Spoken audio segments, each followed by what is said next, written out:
Chamber of trade and इंडस्ट्रीचं पंतप्रधान मोदींना पत्र. पेट्रोल आणि डिझेलला जीएसटीच्या कक्षेत घेण्याची मागणी. यामुळे पेट्रोल आणि डिझेलच्या किमती 15 ते 20% कमी होण्याची शक्यता.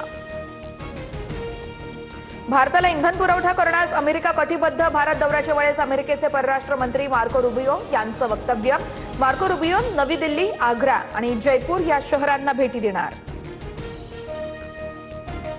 मुख्यमंत्री फडणवीसांचा मुंबई ते शिर्डी वंदे भारतनं प्रवास. प्रवासादरम्यान फडणवीसांकडून फाईलवर सह्या. वंदे भारत ही अनुपम भेट असल्याची मुख्यमंत्री फडणवीसांची प्रतिक्रिया.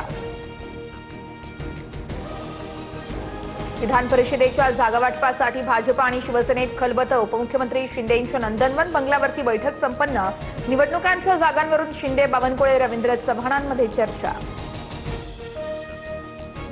विधान परिषदेच्या जागावाटपासंदर्भात निर्णय अंतिम टप्प्यात. मुख्यमंत्री आणि दोन्ही उपमुख्यमंत्री जागांसंदर्भात शिक्कामोर्तब करतील.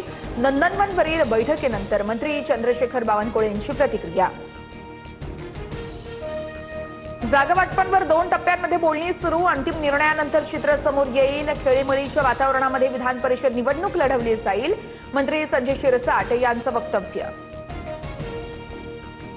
काडीची अक्कल नाही. न्यायमूर्ती सचिवांनी भेटून फरक नाही पडला. तिथे हॉटेल चालवणारा काय करणार? लक्ष्मण हाके यांची प्रसाद लाड यांच्यासह जरांगेंवर सडकून टीका. रोहित पवारांचा बारामतीत आज चौथा जनता दरबार. दुपारी 3 वाजता नागरिकांसोबत संवाद साधणार. 2029 निवडणुकीच्या दृष्टीनं मोर्चे बांधणी सुरू असल्याच्या चर्चा.